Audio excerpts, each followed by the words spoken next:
This time on the channel, I show you how to take your carburetors off your GL1500. Without the starter, sort of.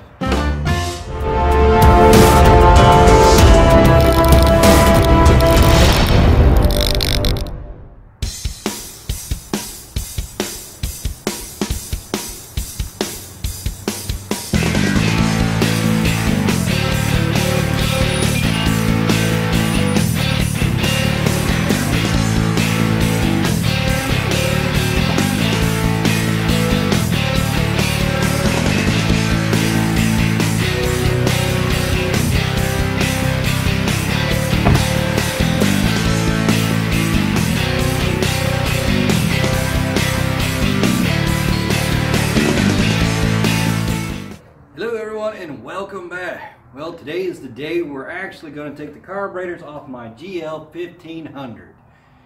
If you might have heard from a previous video, if you guys follow along, I talked about the carburetors that they were acting up back in November or so, and I ran some seafoam through it. It made it a lot better, but it is getting a little bit worse. It started backfiring. The gas mileage has been terrible. So those are some obvious signs that the carburetors are not functioning like they should. Let me think of some other signs. Could be if, let's see, backfiring, bad fuel economy, throttle response is terrible, rough idling, which this was also doing, or idle surging, going ugh, ugh, ugh. You know, if it does that, the carburetors need a little bit of cleaning. They're a little dirty and they need to be cleaned. Alright, so today I'm going to show you how to take them off. It's not a hard job. This will save you a bukus of money from taking it to the dealership. And honestly, it takes about, I say without filming, it would take me probably about 40 minutes to get it off. Probably a little bit quicker since I've done it about 4 or 5 times. Well, I've done it on this bike about, I think 3 times, and I've done it on some other bikes a couple times. But I've done it enough to know how these things come off, and I'm going to show you guys how to take it off. It's not a big deal. If you just stick with the video to the very end, you'll have your carburetors off your bike and nothing flat. I do want to point out that this video will be tailored to a 96 1500 SE. So if you have an earlier model or later model, there might be some slight differences. So don't be emailing me or sending me hate mail or whatever saying that I did something wrong because my bike wasn't like your bike. You wouldn't believe how many complaints I get of that, because my bike is a 96 and theirs is an 88. Well, obviously, even though they're the same bike, there's a few subtle differences. Like, for example, the reverse cables on an early 80s model go behind the carburetor, where on the late 90s they go in front of the carburetor. Why? I don't know. It doesn't make any sense. I mean, whatever. I have cables from an 88 on mine and they work just fine because mine were chewed up. So I had to put those on there. So the parts are, can be interchanged like that. But if you run into something that you see on my bike that's not on your bike, don't fret. It's not big. I'm sure you can figure it out. It's not hard to unplug or take off or bolt out of the way. So you should be okay. For what I'm going to show you, majority of this will be the exact same for your bike. If it's a little bit different, you might have to just wing it a little bit, which it really shouldn't be that bad. Alright, I think that's everything we need to do, so let's go ahead and get started. Alright, before we get started, I want to show you that I have a couple of buckets here. Alright, one of them I'm going to use for my bolt bin, kind of like throw all my bolts in there so I won't lose them, because I got a bad habit of losing bolts. The other one here is for your plastics. You put all your plastics in here. And naturally the big ones will probably be a little bit big, but this is mainly for the little ones. You can put the big ones on top and kind of stack it up. This way they'll all be organized, they'll be here. I won't lose them because sadly this bike's going to probably sit here for about a week or 2. I'm also going to take the opportunity while it's apart to fix some other stuff that I'll probably do off camera, or some of it will be on camera, so you might see some of that. Also, that is a good point. If you are doing something like this would be a good opportunity to fix some other stuff while you have it all down. Kill 2 birds with 1 stone. But anyway, I like to stay organized for this. Or you can leave it all over the floor. That's fine. That, whatever works for you, whatever your system is, that's great. Unfortunately, my wife parks in here, so I don't want her running over any of my stuff. She's been known to do stuff like that. Luckily she hasn't hit my toolbox yet, but if running over these plastics could mean me spending out a lot of money trying to find these plastics, because one, they cost a lot of money and probably hard to find and get repainted. So trying to keep them all organized is about the best option I got right now. Alright, let's get started. Okay, the first thing you want to do is go ahead and disconnect your battery. That can be found on the right side of the bike just by removing the trim here. And just go ahead and undo your negative one. Yeah. And there you go. Now what I'm going to do is I'm going to put the, I actually have a external charger on here. So I'm going to plug this back up so that way I can charge it while it sits here for a week or so. But now that we got the battery disconnected, we are good to go. Alright, next thing we need to do is go ahead and take out the backrest. That's not very hard. You just turn these just a little bit on both sides until they are loose, and then they'll slide right out. Now if you're worried about you'll never get it back in the right spot, just know that it'll be a little bit cleaner. You'll see a little bit of a mark, so you'll know where to stop when you go ready to put it back on. But to take this out, we just got to keep going straight. Oh, and there it comes. Alright. Alright. Next, we're going to take off the bolts here. The bracket. This will take the handle, this, and it will loosen the seat up. Alright, you may have Allens. I have hex heads. So get whatever you need to get them off. There's 4 of them. Alright. And if you have this, you should be aware there's a spacer inside here, so don't lose your spacers. Alright, so let me go ahead and get that off.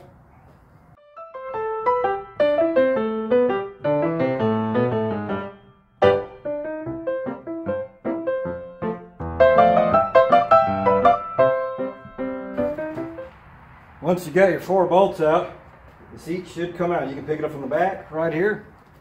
It just comes right out. There's your seat. Okay, the next thing we want to start taking apart is go ahead and start taking this part up here off. So basically you come underneath here and you'll just pick it up and it will come. Now please know that I have my air horn hooked up to it, so I'll have to take these off. You probably won't have it. Yeah. Right. Next you want to take these out, and as you can see they're not really that hard. They just come right out like that. You may have to turn the wheel a little bit to get it to come out. Kind of wiggle it. There it goes. We got one out. Now we get the next one out. Alrighty, we got that out. Easy too. Now we need to take these little pockets off. Alright, this one's just a little button one here. Just got to get that off. Alright.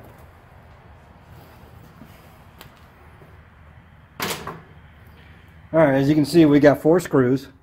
One here, one here, one there, and one there. Just get them off, and this will all come out.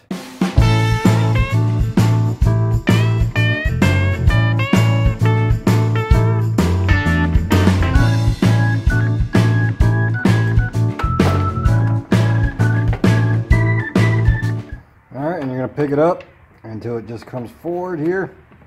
I might have to wiggle a little bit and it should just come right out. While we're here, let's go ahead and take the wing vent off. They've got Phillips. Right here, at least on mine they do. So let's go ahead, take it off while we're here.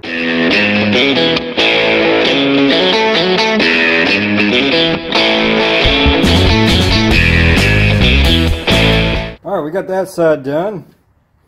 Alright, let's move on to the other side. Alright, now this side's going to come off the exact same way as the other side. The only difference is that, since I don't have the knob here, but I'm going to explain it, this knob might have to come off to get the tray out because it's a little bit more of a tight fit.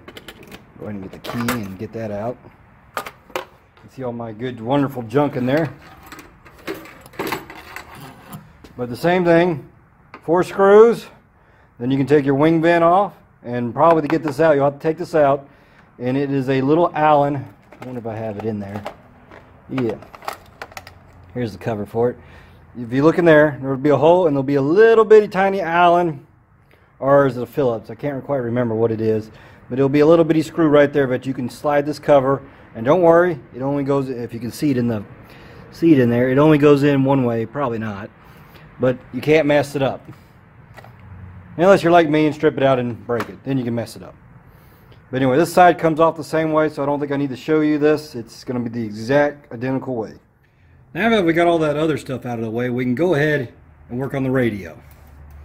So we should have two 10mm nuts right here.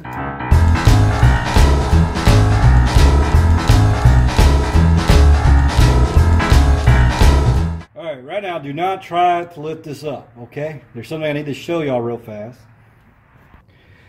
Alright, what I wanted to show you is these little handles right here. This right here. Now you need to undo these. Now these they get broke quite a bit because people don't know about these.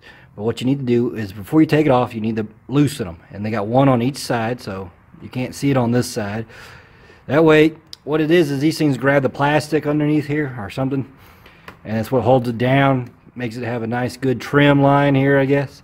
So before you take it off, you got to make sure those are undone. And I can't tell you how many times people forget about them and then they struggle on getting this out. But that is very important. I know someone asked me a while back what those were for, and that is your answer right there. They just hold this down to the plastic, and they need to be loose, undone every time you want to take that off. Alright, so let's take this thing off. Alright, let's do this. Pick it up here. Alright, that should just kind of wiggle out a little bit. Now I'll let you know we got wires behind this, so we just need to get it out far enough where we can flip it around. Alright.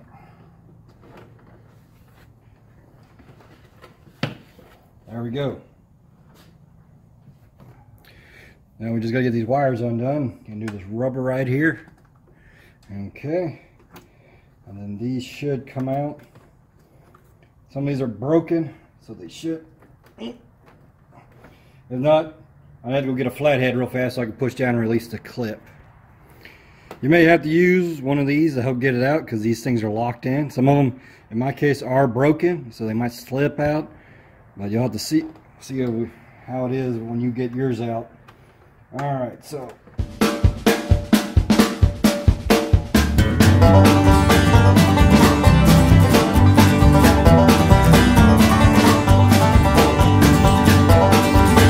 Alright, once you got all those undone, you're now done with the radio. Go ahead. Oh, I'll take that back. I lied. Got to get the ground wire off. And you can just disconnect it right here. Alright. And you're good to go. Okay, now we're going to start taking the side plastics off.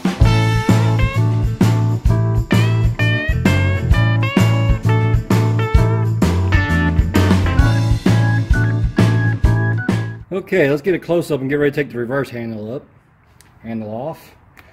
Now, to get the reverse handle up, just pick it up. We're going to pull the trim off. Then we're going to try to pull the rubber out just a little bit so we can get to our Allen head right there. Let me see what size that is. Alright. What you want for that is a number 6 T-handle. Should get it off. Oh.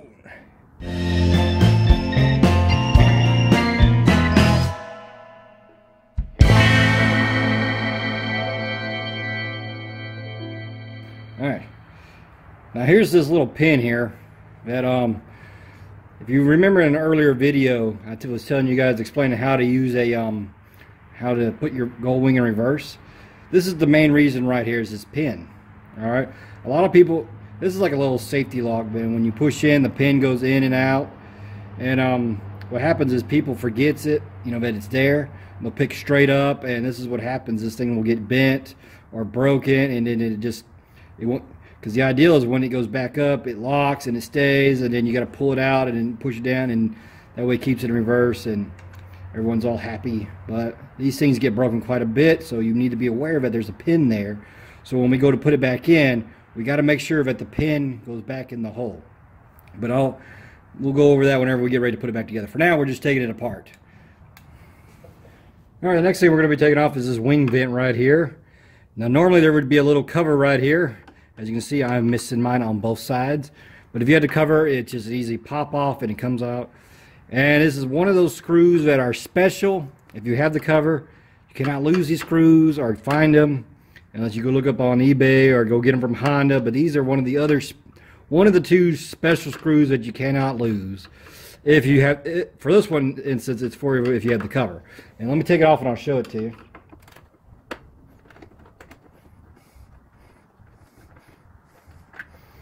Alright, if you can see the head of it, like that, that's for the cover to squeeze over that, so that way it goes on. And they usually, don't worry, you lose these pretty quick. The covers, they get lost. In fact, I only have one screw like this. I don't have the other one on the other side, which is fine for right now because I don't have it.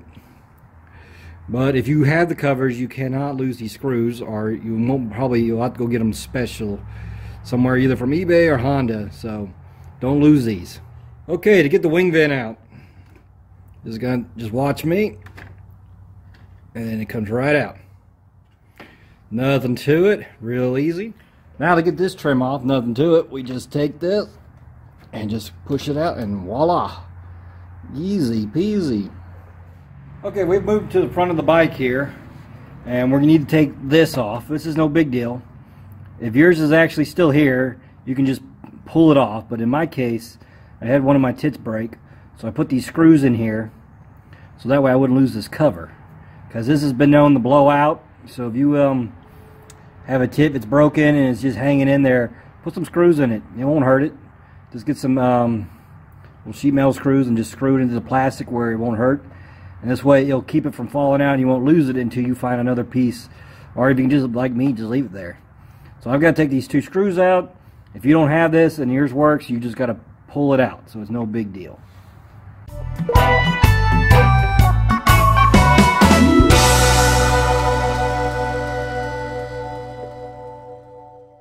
There she comes. Whew, that one was stuck in there. I have no idea why. Alright, now that you got that out, what that does is this will free up this side. Alright, that way you can get these sides, because you'll need to get these sides off here. So we're about ready to take those off here next. So let's move on to that.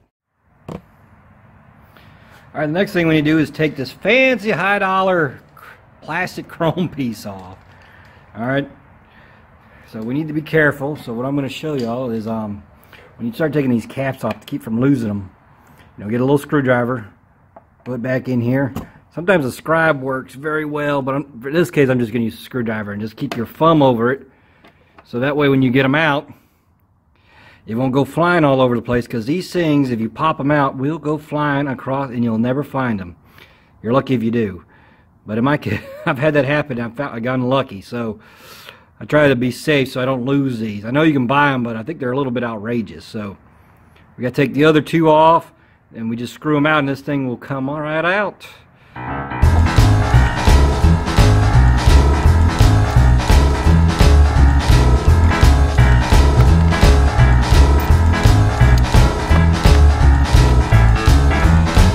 Okay, once you get the light out, we should be able just to take this. When I say that, come right out here and just, there it goes.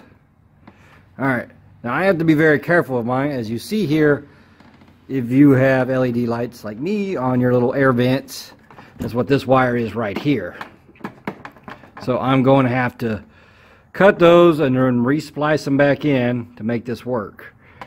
All right, but for y'all, it will just come right off, and then you can set it off to the side. You will have the, if I can get a good shot at it, down there, the plug for the curb light. You can just undo it, and then there'll be no big deal. I'm about to get some pair of side cutters here and cut that, and then I'll reattach that later and everything. All right, so let me get that taken care of. Okay, once you get it all unplugged here, it just comes right out. As you can see, I cut my LED lights here. I'm going to put a quick disconnect so that in the future, all I do is just unplug them and we're done. We just didn't do it the first time around when we put it back together. But this time around, I will be putting some quick disconnects on a lot of this stuff so that this plastics come off a lot easier. Alright guys, so let's move on to our next plastic we got to take off. Okay, now we're ready to take this piece off, but before I do, I want to show you. But the reason why I didn't take it off, before the other pieces is inside this piece that was right here, there's a place for a screw. As you can see, someone didn't put one back, or I forgot. But there's a screw that's supposed to go there, and I will put one back there when we get ready to go. Alright, another thing is you need to be cautious about is this thing right here, especially when putting it back together, so that it operates the vent. It controls the directional of the airflow. So make sure when you put these back on that this and this go together. Alright, because they all should line up. Now that we got that all done, and if you haven't taken this screw out, go ahead and take this screw out. Okay, and then we're just about done, and the only thing we got left is that bolt over there. So let's go over there. Alright, this bolt or nut right here this is another special bolt here. You cannot lose it. Alright, otherwise it will not bode well. Now one of the things it does do is it holds this bracket up here on for the radio to sit on, and also it is the little suction cup for the or little placemat for the trim to push on. So if you lose this, your trim here is not going to stay on, it's going to blow off, and so you need to, if you're missing this or it's not right, you need to find the right one. Now to get this thing off, you just need a deep socket 10mm and a ratchet and a little bit of elbow. Well, I guess it's not a 10. Not a 10. Okay, I was correct. It is a 10mm, but I couldn't use this socket because if you look at it, it caves in. It goes up. Hold up, right there. A little smaller inside.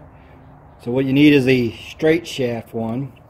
This one I got from Harbor Freight. It's 10mm impact socket. It goes right on there, and that's what we're going to use to get it off.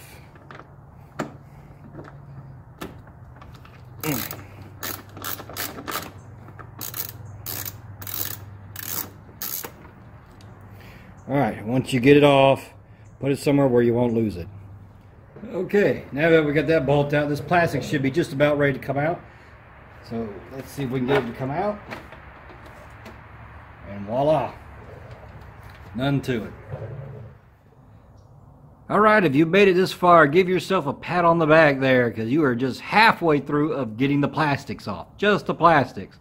We haven't even got to the carburetor yet, but we are halfway there of getting the plastics off to get to the carburetor. Alright, so what you need to do now is go ahead and go to the other side. You're going to do it's the exact same thing as what you did on this side. Alright, so for you have no reverse handle. You shouldn't have to worry about anything. So it's going to come off the exact same way. So just follow the same steps. And then once you're done with that, come back and we will get this carburetor off. Alright, I just about got this side done. Here, I'm taking off the last plastic piece right now. I want to point out also on this side that this comes out with it. So you just need to get a screwdriver and get the wiring undone, and it should come right off.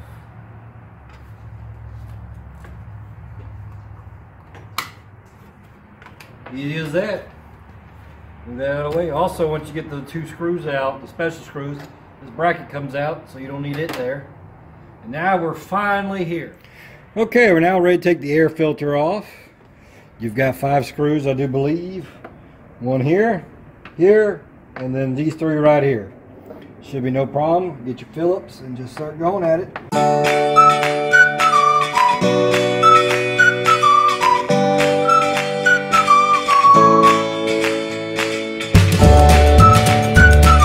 Also want to point out here, this little sensor right here needs to come out. If your bike doesn't have it and you got nothing to worry about, that's just some kind of air sensor thingy. There we go with it, same thingy again. I forgot the actual technical term for it. But anyway, if you have it, it needs to be unplugged. If you don't have it, don't worry about it. All right, now we're going to snap this out of the way.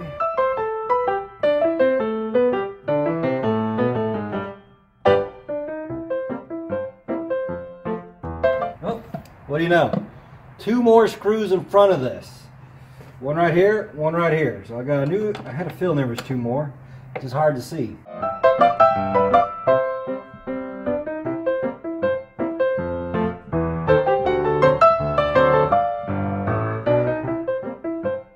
to worry about it. All right, then your cover comes off. Alright, while you got this all off, you should take time to evaluate your air filter. If it's dirty, or if it looks like it needs to be replaced, replace it. Now this isn't bad. This has only been here for about a little under 5,000 miles, so I've replaced this myself. Alright. Now, ooh, well, look at you in here. Let me show you guys something. Alright, I want you guys to take a look at that. You can see all that fuel backfiring in there and where it's going. You can see it's been backfiring. So this is definitely a carburetor problem. It is backfired and the fuel is coming out and it's going down the drain tube, which is right, that little dot right there. In fact, real fast, if you've ever wondered what these hoses at the bottom of your bike are, I think you got 3 of them. Let's take a look. Alright, if you ever look under your bike and you see these hoses, part of this is for the fuel to come out and drain right here. Some of them's for the antifreeze, but if you notice, this is where all the fuel drains out. If it's ever overflowing, all the hoses you see on the gas cap, or the little plastic thing with the gas, there's a hose hooked in it, it all drains out here. So that way nothing gets on the engine, it all exits. So sometimes when you're driving along, you can sometimes see the fuel coming out. I had that happen once. I'd be driving along and I was dripping out more fuel than I was burning. So that would definitely explain why I was losing gas mileage, because all the fuel is being dumped out. Alright, so let's get that stuff off. Now that we got the air filter out, we've got to get to the carburetor, alright? And right now we've got 6 bolts that hold it down. This one, this one, this one, this, and these 3. Now also, underneath this little tube here is another hose that's connected, which will, if you pull it hard enough, it'll come out. But there's a clamp on there, so you need to try to, when we get it kind of lifted up, we're going to have to try to get it out. And it will be a pain in the butt to put back on when we put this stuff back on. And when we get it up, we'll also have to take this hose, disconnect it, so we can take this out. So I'm going to try to get these 6 out. Sometimes they're a little bit hard, they're rusty. You may have to penetrate them. You might have to get like a Phillips and maybe a hammer and kind of, or get one of those impactor ones that will kind of give it a little hit.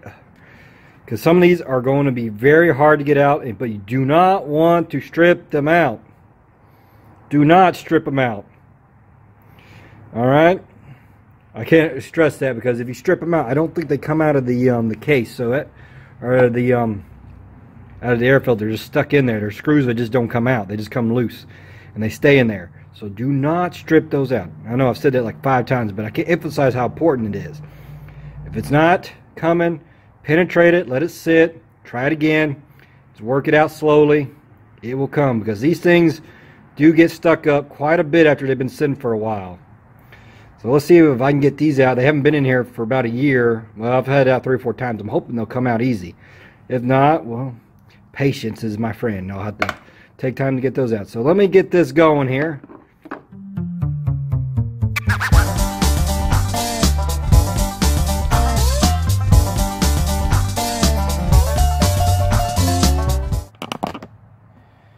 Alright, please note that I've gotten the thing off. And don't forget about these hoses down here. These 2. I was able to pick up on them. And as you can see right down in there, these 2, well, you can't see with my hand in there. But those 2 hoses are what connect in there. And they just slide on, so they're no problem. It's this back one over there. As you can see, that one with this big clamp on it right here. This one's very important. You cannot leave it off. Alright? Do not leave that off when you put it back on. That has to be on there. Otherwise the thing will not run right.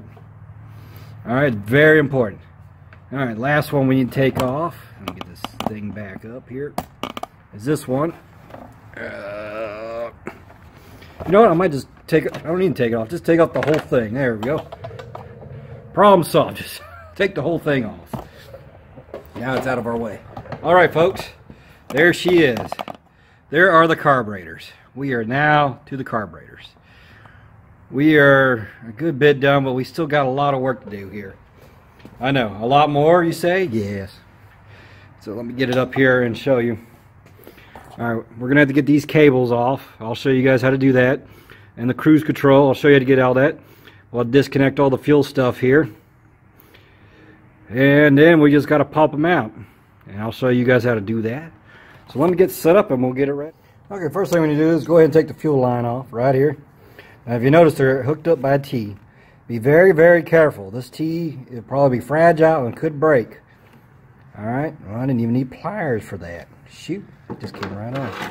Now let's see if I can get this off without knocking the camera off. Oh, yeah. Oh, yeah. Fun stuff. Now if it starts leaking fuel out, which it shouldn't, because the vacuum pepcock should hold pressure and not have anything, but it'll probably have some fuel in there. Alright, let's see what's next here. Alright, let's go ahead and disconnect these side lines over here. Let me get that up. Alright, if you notice these two right here, go to these little solenoids here. They're supposed to be on a bracket, but the bracket is broken. But anyway, what we'll do is we'll just take them off right from there. Oh, sometimes these things, and also be careful because it's on a T. Sometimes these things can be a little bit difficult. Also remember which one goes where. Alright, luckily these things are pretty much shaped, so whenever I put them back on they should go in the same spot. Alright, got that one off. You know, I guess it would help if I got those clamps out of the way. I really hate these clamps. They never do what I want them to do. Oh, well. That worked one way. But I need it out the other way. Ah, there we go. Ah, there we go. I'll plug that back in. Alright. Now those are out of the way. Alright, we don't take off all the vacuum hoses to get the carburetor off. Thank goodness, right? Alright, let's see what's next that we can do. Alright, if you remember from a previous video I did a long time ago explaining about some of the oddball tools to do your carburetor, I'm about to use one of them. This long screwdriver. See how long? Long. Alright, you can get this at Harbor Freight. It was very not expensive, and this makes this job a lot easier because now you have to come in through the side to get to your carburetor boots. And let me show you where they are. So remember, here's your air duct. And then I'm just going to zoom in. And there they are. If you see the top one, that's the one you need. The bottom one you don't need right now. Alright. We just need to undo the top one. Now there's some... These clamps have little hooks on them and little tabs so they won't turn on you. So you can get another screwdriver and unloosen them. Just don't go too far or the screw will fall out. Just do them enough where it's loose. You'll know it. So let me get this going here.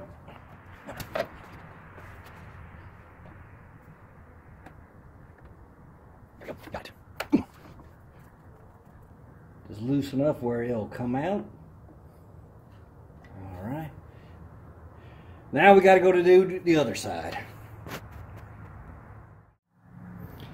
Alright, now let's focus on the auxiliary cables here. You got your push and pull cable. So get your 10mm wrench. I'm going to go ahead and loosen them up. Alright, we just need to loosen them enough where they will come out of their little housing there. Sometimes these things don't cooperate. There they go. Alright, and we'll have to adjust those up when we get them put back on. Not a big deal. Alright. See if we can get this one. And it may need a little persuasion. Honestly, if we just, yeah, there we go. Maybe I can move that nut a little bit more. Alright, that's out. Alright. So now, we got to get it undone here. Alright, well, it shouldn't be too much of a problem. Oh, maybe it would have helped if I got them out done first. Alright. I'll just have to manually turn it with that heavy spring on it. So let me get that out. Okay, this one won't be no big deal to get out.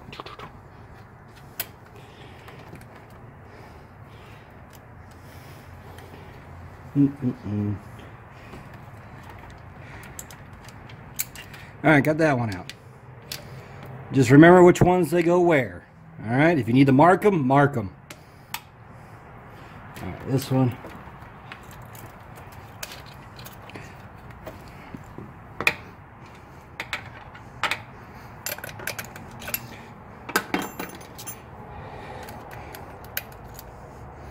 Alright, now we got that one off. Nothing to it. Ugh. Luckily I know which one's on top because the chewed up one on this one is on top. I really need to get some new cables, but they still work, so we're just going to go with it for right now. Alright, now that we got that all undone, next is going to come the fun stuff here. Alright, one of the next things we need to do is we got to disconnect the radiator lines. That's right, the radiators circulate through the carburetor, so we've got to undo them. And that's going to be a little bit of a booger bear. It's a little tight area. And if you remember back, way back when I made a video about oddball tools you'll need, well, here they are. Alright, you're going to need some pliers like this. Alright, this one's at straight. I have some other 45ers in case we need them. I just grabbed these two because these are probably the most common ones you're going to use. And I'm going to show you where those are. But you're going to need these to get the clamps to push them off, then try to push the hose off. Alright, it can be a little bit difficult, and this is probably where you're going to spend most of your time trying to get these hoses off.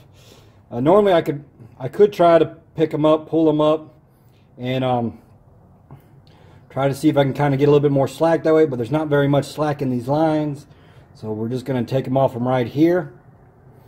Alright, if you got plenty of slack, then maybe you can pick up on these and then kind of wiggle it, you know, kind of lean on its side and try to get them undone a lot easier. If that works for you, great.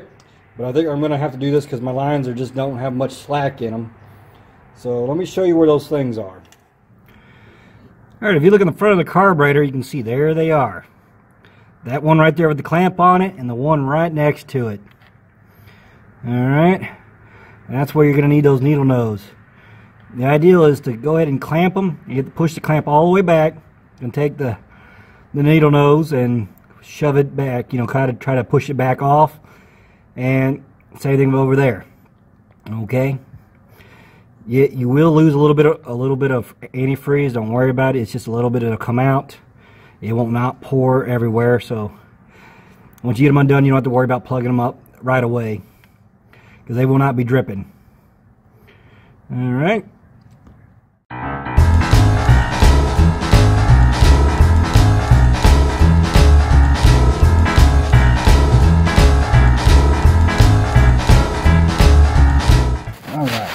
Got the other ones off. And it only took less than 2 minutes. Not too shabby. Whew. Let's see if you guys want to see that up there. Yeah, you can probably see a little bit. Let me get some light. So I've got them off. Clamps are still on it. You can see the antifreeze is not pouring out. So you're good there. Alright, now we're going to try to pick up the carburetors. We don't want to pull them all the way out. We just want to pull them some of the way out, because we still got cables connected to them, but it makes it a lot easier when it's on its side. So we're gonna, there it goes, popped out. And that popped out. Alright, if you had trouble, as you can see, that was real easy to get off, but if you have trouble and they're not coming, they're probably stuck on there, you may have to take a pry bar and gently kind of work it back and forth to get it to come out. I've had them where they've been on there for so long that it was a pain. You might have to take some penetrating oil, spray on those boots a little bit to loosen them up because they may be dry rotted. But if yours doesn't come out that easy and it takes a lot more effort, you should probably go ahead and get some new boots, which we'll get to that in just a minute. So right now what we're going to do is I'm going to put this thing on its side and I'll show you why. Okay, I want to show you something real fast. We still got 2 cables left and this thing will be ready to come out. We have the cruise control cable right here. Alright. And then we got our choke cable, which is no big deal. Basically, you'll take a Phillips screwdriver right there, undo this thing, and just pop it out of its little, and that'll be no big deal. Now, my advice for the cruise control cable, if yours is set up like this, is to take off the bracket. I think these are 2 8mm. Go and take them, and then just take off this. Don't pull it out by the cable, because what happens is you'll have to readjust your cable. So if you take it out by the bracket and undo it and just leave the cable where it's already pre-adjusted, all you have to do is put the mounting bracket back on and just put the cable, and then you won't have to adjust your cruise control cable. Alright? There's no sense of making more work for yourself than you already got to go through to get to this point. All right. So let's not make any more workload. So let me get these off, and then we're gonna be, I think, pretty much finished. All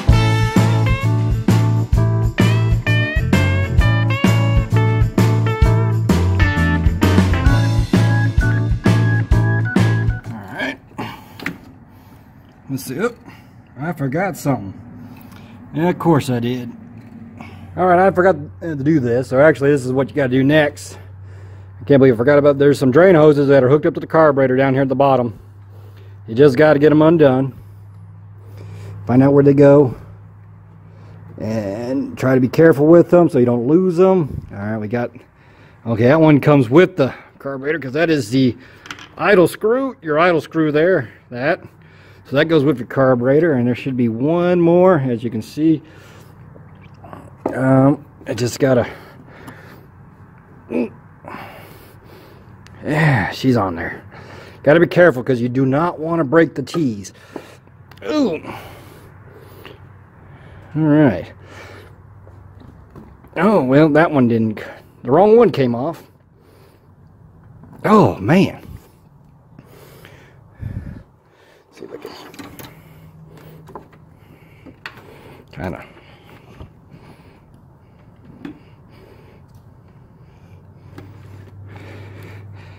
Damn, that's on there. Oh, look at that. Yeah, look at that. I'm gonna have to replace that anyway. So let me just go ahead and cut it off. Some of these hoses were probably bad from the get-go. Oh, it came off there, which is fine. Actually, I still want it off, so that way I want the T on there. So, darn. Dang. That was on there. All right. The reason why I'm putting the T back on is that way when I go back together, or whenever we take it apart, put it back together, I'll kind of remember where everything goes. And there she comes. Look at that. She's free. Oh, man. Not bad, not bad at all. Oh, oh, don't you dare fall. Whew. All right. If you're holding these right now, give yourself a big pat on the back. This was quite a chore, and you did it. You got them off. You just needed a little guidance, and everything's all good. So, nothing to it. You're probably saying I never want to do this again, and you may be right about that. But no, they're off. They're going to need to be cleaned. Luckily, I have a guy that specializes in Goldwing carburetors that he'll do it for me. He did them last time, and he does a fantastic job. He knows how to sync them, because that is one of the other things you guys need to worry about when you rebuild them, is getting them synced properly. He does them an old school way where he can just do it by, you know, without even no gauges, which is pretty impressive. He can sync them before they're even on the bike. And I thought he was full of BS there, but he's not. He actually can do it. I've seen him do it many, many times on multiple different bikes. But it just happens to be the Goldwings are his specialty there. Lucky me. And everything. As you can see, I had one boot come off. I accidentally loosened the wrong one, which is fine. That happens. They're pretty brand new, but I will inspect them, which when you get your boots off, you should definitely inspect them to see if there's any cracks. Also, if you see these tabs on here, you see this tab right here? They go back in a certain spot, all right? And you can see these little hooks here, right there. On these clamps, that's what keeps them from turning. But anyway, you need to put this back, when you put it back on, the same way, or where the notch is on the intake. So that way everything lines up so you can get your screwdriver in there to take these free. Alright? So they all go back a certain way. So they're just not there for decoration, you know. I used to tell my brother when we always played video games, everything's there for a reason. Well, same thing with this. Everything's here for a reason. Alright? They just didn't add it just because. There's a reason for all this. So make sure you put them back in the same spot. Alright, you can see they're not terribly too dirty, just a little bit. And it's still leaking a little fuel out there. Also, I want to take time to point out that if you're at this point and the bike's gonna be down for a while there, I would definitely go ahead and check up all your vacuum lines. You'll find most of them on the left side. Over here, you'll have to take this intake off to probably get to most of it. To get to them a lot easier. There is a few on the right side, not that many, but most of them are on this side. So I'd go ahead and change them. If they're hard or cracking or they just look like they're no good, go ahead and replace them. You're here, why not do it? Take the time to get her done right, all right? Because that is going to play a very big, important role on your carburetors, on having them run right, is your vacuum lines running correctly, all right?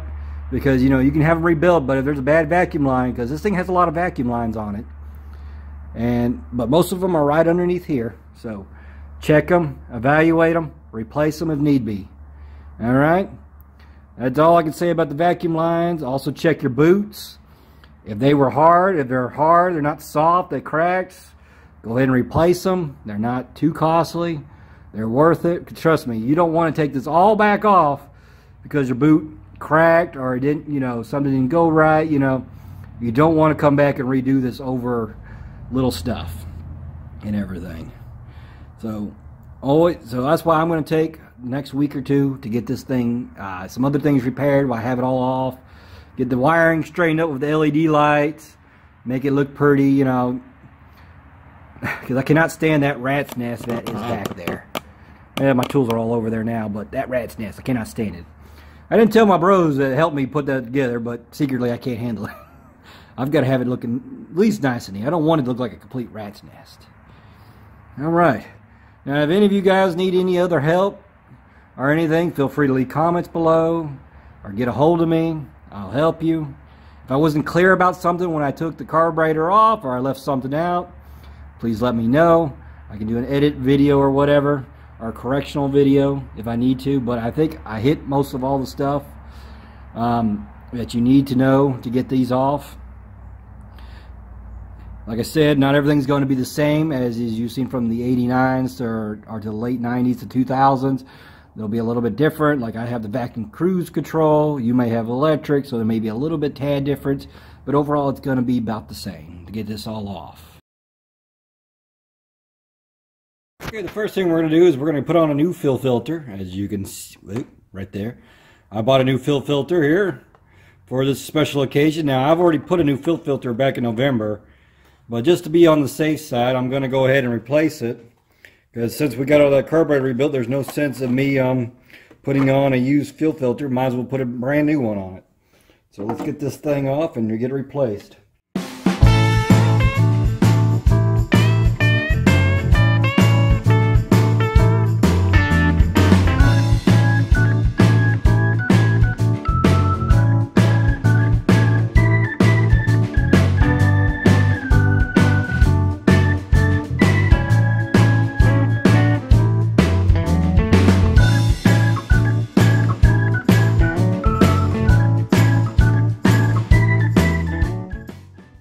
Now that we got that on, we can move on to our next step.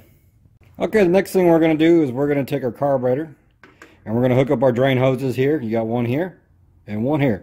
Those two small hoses at the bottom that go to the bottom of the bike, that's where they go to. Whenever there's a fuel overflow, they drain to the outside of the bike. So if you've ever seen fuel coming out, that's, you know, they're a pretty good sign that your carburetors are loading up. All right, so I'm going to go ahead and put them on and get these hoses hooked up.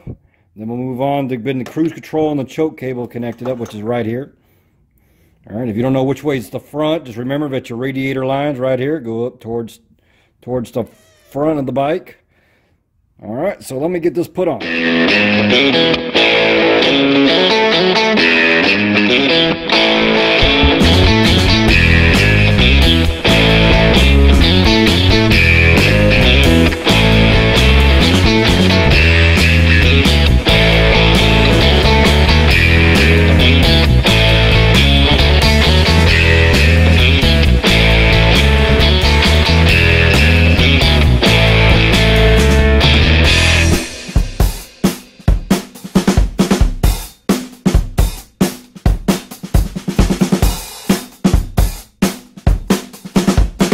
Okay, now that we got those on, let's go ahead and put our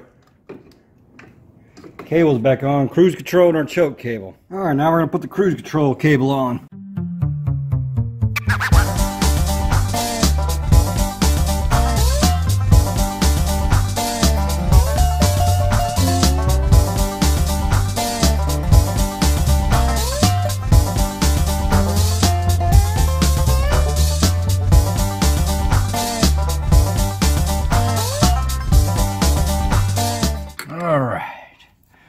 got that on. Now we can move on to the choke cable.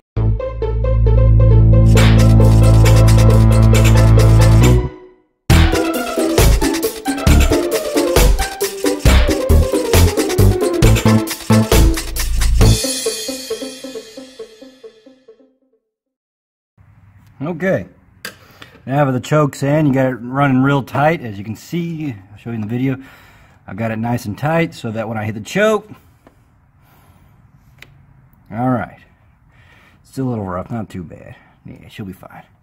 Alright, now that we got it all there, we need to line it up on the boots now and go ahead and put it back on and get it and smash it in there, and we'll start lining everything, getting everything else hooked up. Alright, now I'm going to try to smash them onto the intake boot, so it's going to take a little bit of time to get lined up, and then you smash them in there.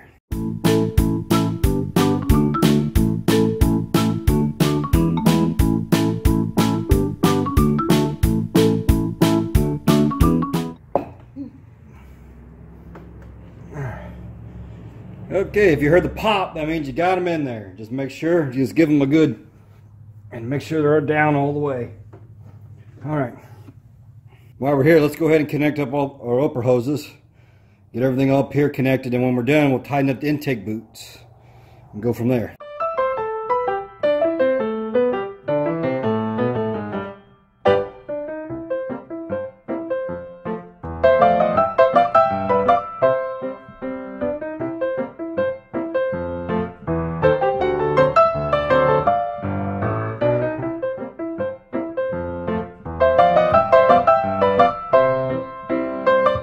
Okay, now that we got that done, let's move on to the accelerator cables. Okay, now here's my accelerator cables. We're getting ready to put them back on. Now, you should know which one goes top or bottom. For me, in this case, it's all the one that's chewed up, if you remember from the last video. So we're going to go ahead and put this will be on top, and this one will be on bottom. If you don't know which one is which, you'll have to play with the accelerator and figure out the push and pull until you get it right. Alright, if it doesn't work one way, then you just got to swap them, that's all. So you got a 50-50 shot. So I'm going to go ahead and get this put on and get these tightened up so that it works just fine.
Alright, let's see how good she works.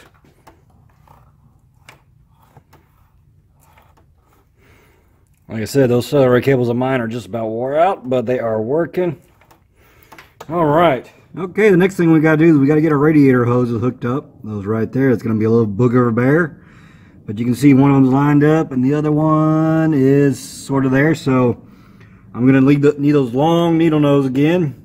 I'm going to have to get in there and play with it so you guys get to watch me play and see how fast I can put them on.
finally got that done.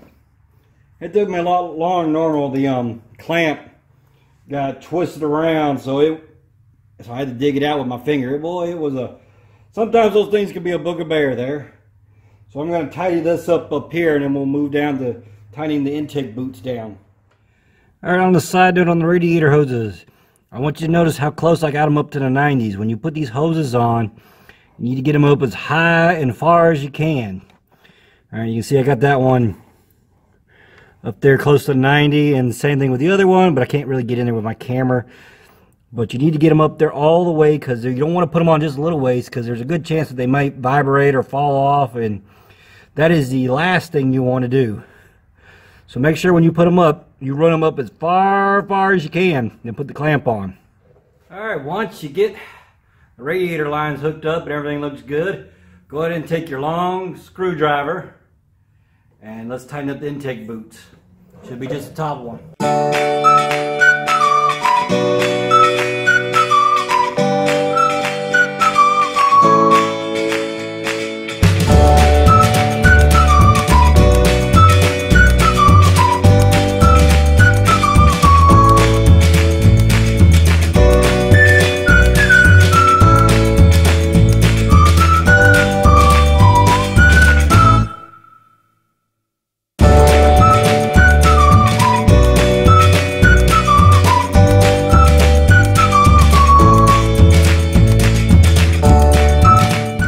You got everything hooked up, your carburetor is pushed down flush with the boots. Make sure that there's little indentions on your carburetor, and make sure that they're flush down there or hitting the boots, so it's sitting nice and good. And if your radiator lines are hooked up and everything else is hooked up, we can now connect the battery to start it. Now our purpose this time of starting it is just to make sure that there's no leaks, everything's running. Alright, so we're not going to set the idle or anything right now, because we can't really do it until the air filter is back on. You need all that garbage, that air filter, all the breather hoses hooked up. You need it all hooked up so it'll run fine, and then you can set your idle. But right now we're just going to check for leaks before we get too much further. So there's no sense of putting it all back together and find out something blew off on leaks. Alright. Okay, now we're going to temporarily hook up the battery just to see if she'll crank over. Make sure everything's going to be good.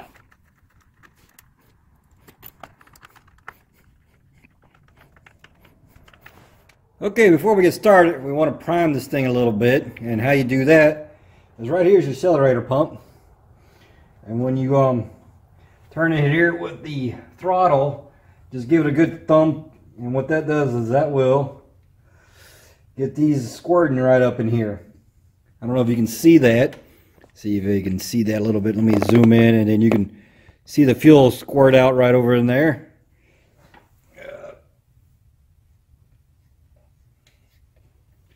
And that's getting it primed up a little bit. Okay, let's crank her over.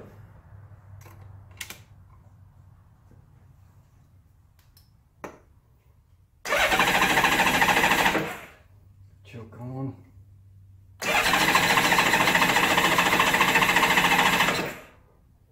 You can see we're getting some fuel now, so she's going to get ready to fire up here in just a second. Whoa, uh-oh. Looks like we got a fuel leak. One of my lines looks like it. Alright, so I'm going to go get a new hose here. Alright, see if it's still doing it.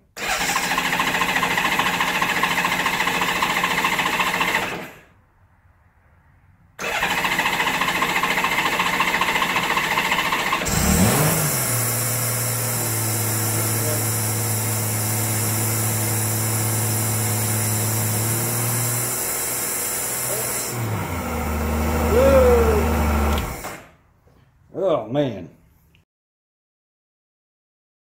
Okay, I got the fuel line fixed now. I had to go find another hose here. I keep a spare. I mean, literally, I keep a box of spare hoses. Most of that came from Goldwing, some of that didn't. Always keep them. Vet fuel hoses, vacuum lines, always keep a spare. I was able to find one to fit in there. I had to change the clamps out because it was just a tad too big on the T-end, but we got it now. It looks good. So now we're going to crank it up again, and we're going to check for leaks. That's all we're doing right now. We're not setting out, just checking for leaks. So let's try this again. There we go.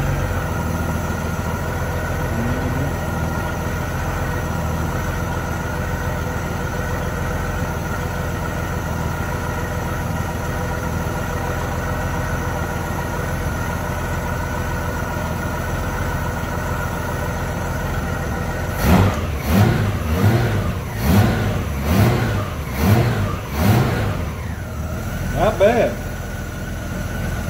Everything's looking good. All right. Everything checks out. Our radiator lines are not leaking. The fuel line is working now. It's not squirting everywhere. All right. The cylinder cables are working just fine. They're not binding up. So everything looks like it's all hooked up. So we are ready for the next step, which will be probably one of the most difficult things. We'll be putting this air filter assembly back on. And this will be hard because we have to connect all of these hoses. I'm sorry, you guys can't see it. All these hoses down here. This one and those two. These two will be okay. This one right here is going to be a pain in the tush. Alright. So my advice is to get the hoses hooked up. Set her down because you can see there's a spot, special spot for these to sit down right in here. So, and then once you get it all set, then we'll screw it on. Alright, but do that last. Don't screw it on until you got everything ready. Alright. Alright, let's let the mayhem begin.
Okay, we finally got the bottom half of this air filter assembly done.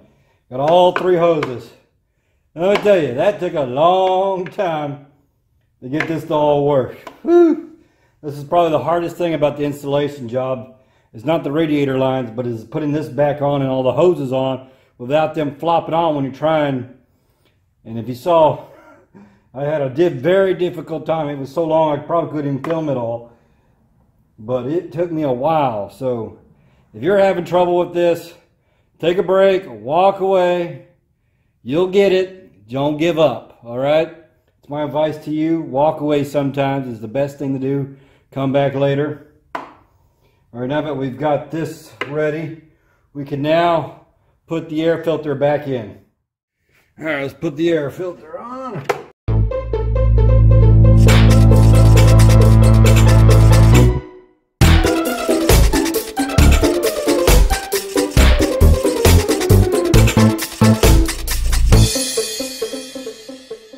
Alright, if you notice here, there's a little diagram on which this way should go. So if it ever comes apart like this, you'll know about which way where it came. About like that.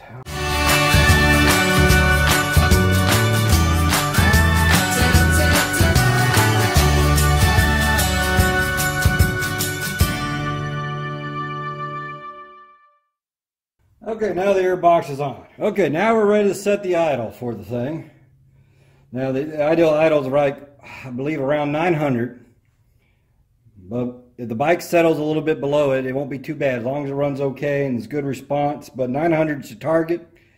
If it starts settling down a little bit below that, you know, like 850 or so, you know, it's okay. It won't hurt it or anything. But make sure that if you're like my handle here for the accelerator, it gets a little stuck, so I'll have to force mine back. So we're going to start it up and we're going to set our idle.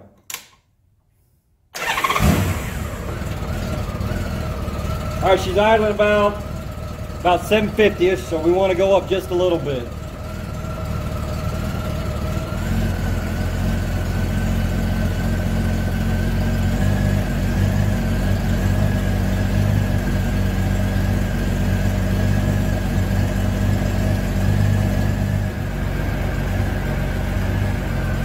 I believe we've got her.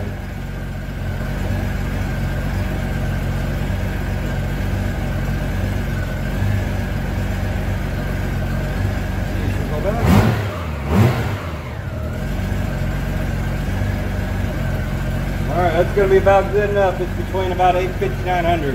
This is about where this bike likes to idle. It's about 850 900. So I think we're good to go. Alright, we're going to turn it on and make sure she starts up. There she goes. Settles down. Alright, now that you got the bike running, it's all good, no leaks. Everything seems to be just running just right. Idle's set. You're now ready to put the plastics back on. I've already done the other side, nothing to it. I'm going to show you how to do this side. Both sides are virtually identical. So it doesn't matter what side you start with. So if you want to start with this side, you should be able to do the other side by the time you get done with this side. No problems. All right, so let's get this side back on. The first thing you want to do is get this bracket right here.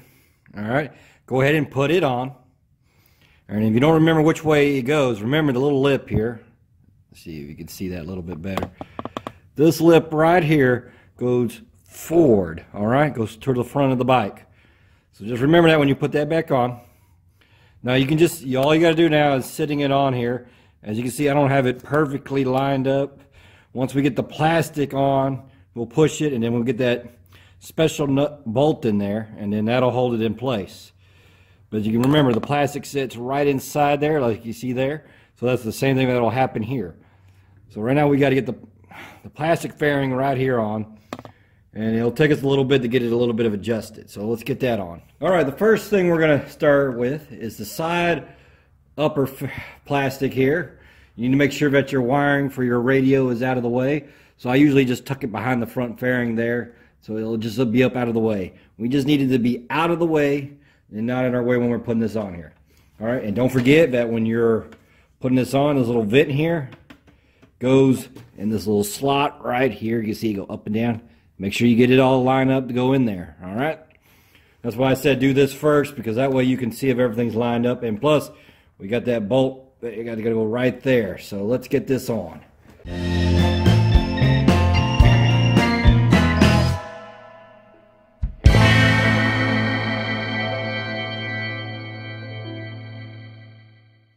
Okay, now we're going to put on this little special bolt here. They go right here. And this is where it's going to get really interesting. Because sometimes these plastics, you know, over the years, they get a little warped, get a little out of shape. So they're going to be a little bit, they're going to fight us a little bit to get back in. But you're just going to have to slowly work it back in there. All right. It's going to be a little bit of a pain, but not too bad. She'll go back into place once we just ask her nicely. And then when we're done with that, we'll put this bolt in right up here.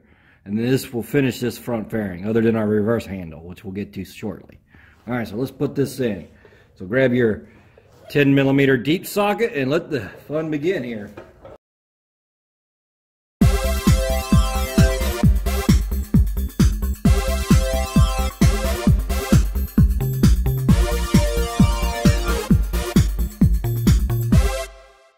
All right, we got that on. So let's move on to our next thing. Okay, while we're here, we're going to go ahead and put our reverse handle back on. You remember? All right, the thing I want to show you real fast is you see this little side pin right here. Now this pin is very important, and it needs to go right in that hole right there. All right? So when you put it in, you need to make sure that it lines up and goes in there. Very important. Otherwise, this thing will not function right. Okay, so you just need a T6 Allen. Right here. T-handle works the best. You can use an L, whatever. And go ahead and get it lined up and put on.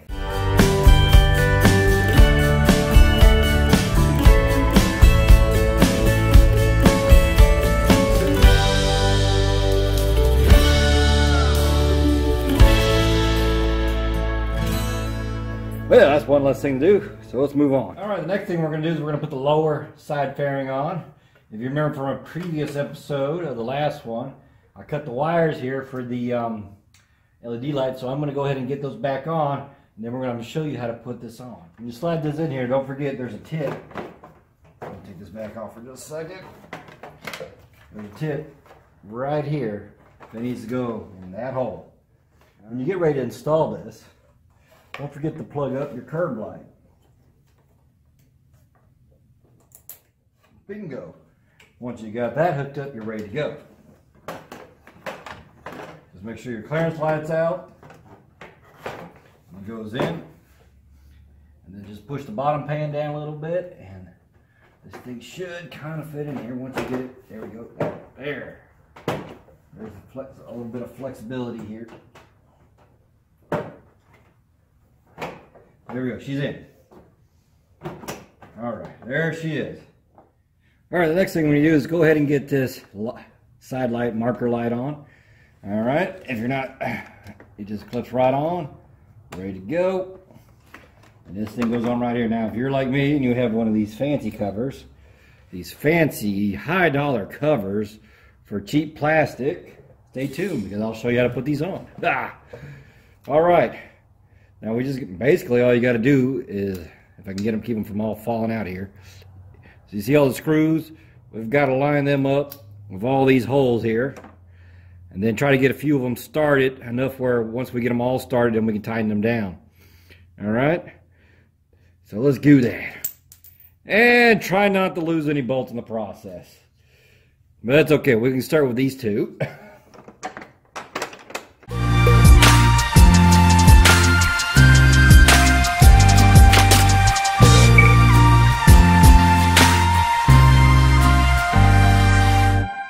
Got it on, and once they're all tight, let's make sure everything works. Clearance lights on, and the LED lights are on. All right, we're good to go. Now, the next thing you got to do, if I can find it here in the bucket, rumbling, is you gotta put these caps on next. Now these things are a pain in the butt and everything, but it makes it look nicer. So if you got them, if you lost them, but I got all 6 of mine, so I still put them on, but I guarantee you the moment I lose one, I am never going to put these back on. So anyway, sometimes you're going to have like a little, sometimes a little punch or something, or a little screwdriver. Well, screwdriver makes a little marks, but just something nice to pull it in, push it in, and make sure it all sits flush, because these things will bounce. So when you're putting these on, you might want to put your thumb over them or a finger or something to keep it from flying all over your shop. All right, so let's get them put on.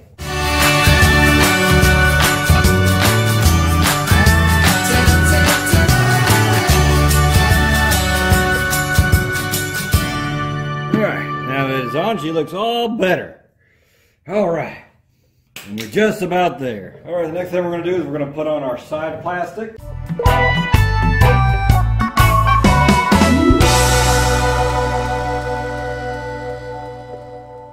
All right, now it looks like we've actually gotten somewhere. Okay, next we're gonna put on our trim piece right here.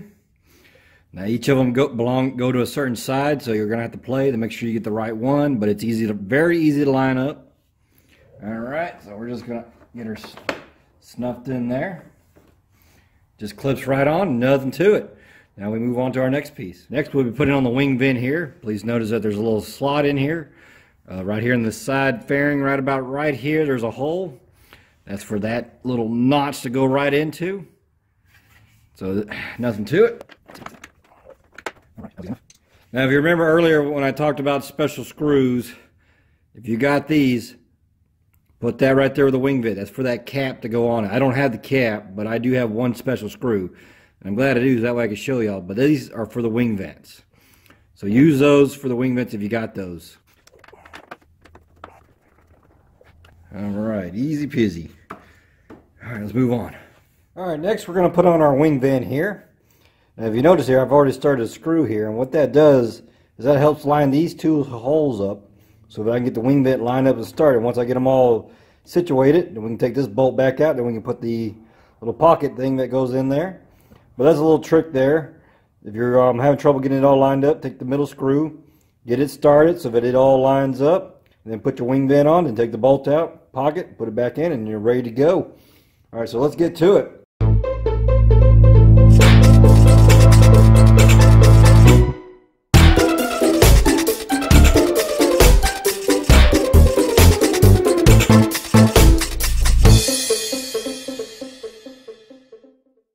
Okay, now we're ready to put the little pocket in. This one should go in real easy. I'm going to say that. Oh, make sure you get your CB antenna, CB cord out, and make sure you put it right there. Now what I'll do with these 4 bolts here is I'll just get them started, and then I'll tighten them down. Once I know it's all lined up, we'll tighten it all the way down. Right now we're just going to start them.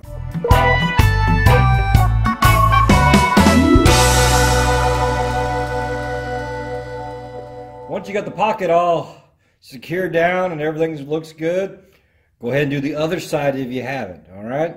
You need to do the other side before you move on to the next step, all right? Now, if you've already done the other side, we can move on to the next step. All right, now we're going to put in this center piece right here, and the reason why you need to have both these lowers on for this thing to click into, all right? So that's why you got to have the other side done. So we're going to go ahead and put it on. Now, if you notice for me, I've drilled holes in here on both sides, because what happens is you can plainly see one of my tits are broken off, where on this side is still good. If you have something similar to this on your bike, you might want to consider this. What I've done is I take just little machine screws there and just screw it in there, and it gives it a little bit extra support, because I don't want this blown off right now until I find another one. All right, these things are costly. They're all costly. And let's try not, I don't need to spend any extra money. I don't. So I'm going to do it. And honestly, it's hardly noticeable. So let's put it on.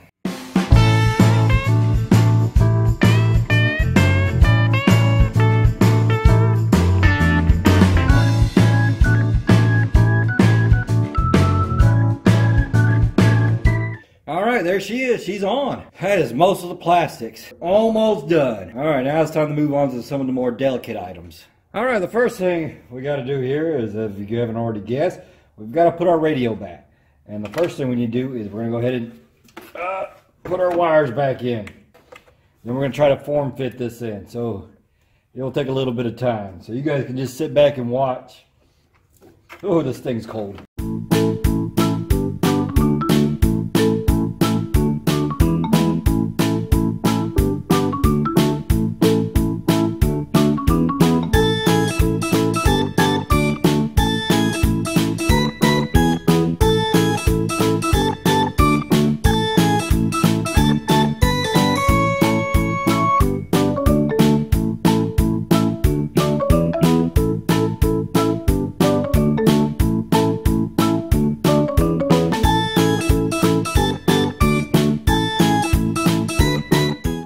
once you get all the wires in, you can start getting it assembled. You may want to test it before you do to make sure you got it all hooked up right.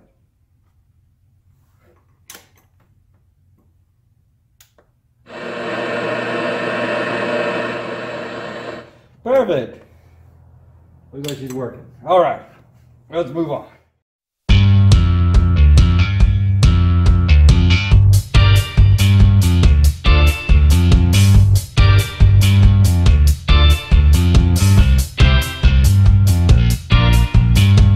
Once you've made everything's lined up, make sure these tabs over here are lined up and these things go in the holes.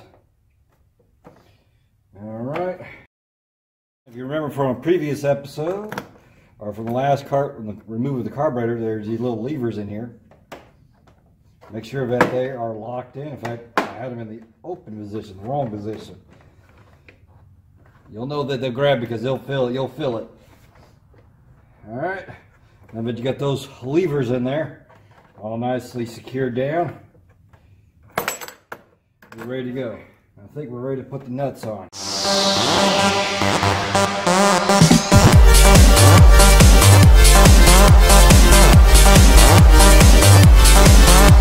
Go ahead and put all this stuff up together.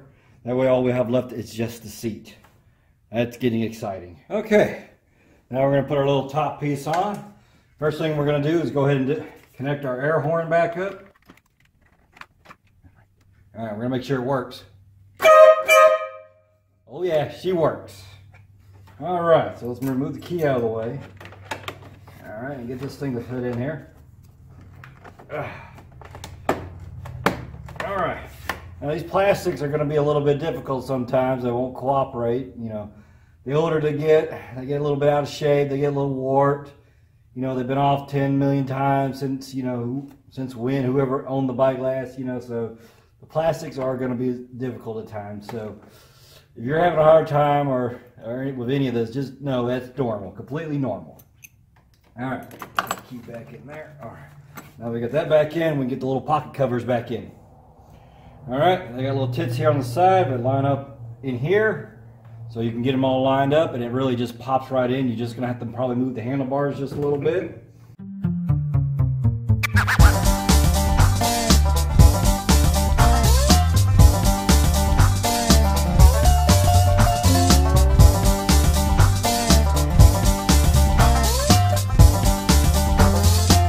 Okay, now that we got those on, that is almost done. The last thing to do, whew, I'm so wore out now, is to put that seat on. Okay, we're ready to put the seat on.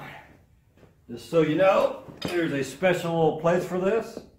That's why you put it in first.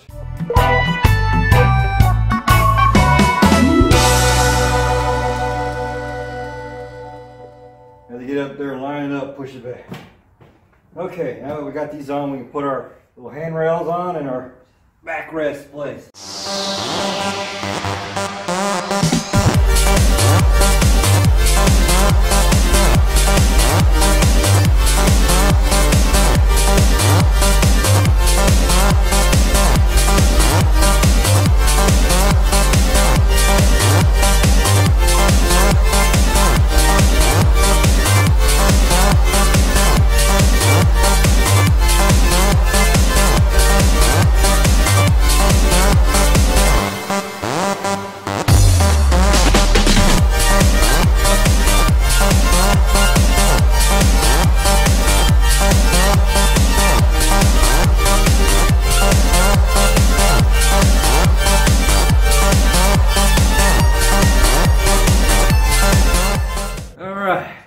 We finally got that on.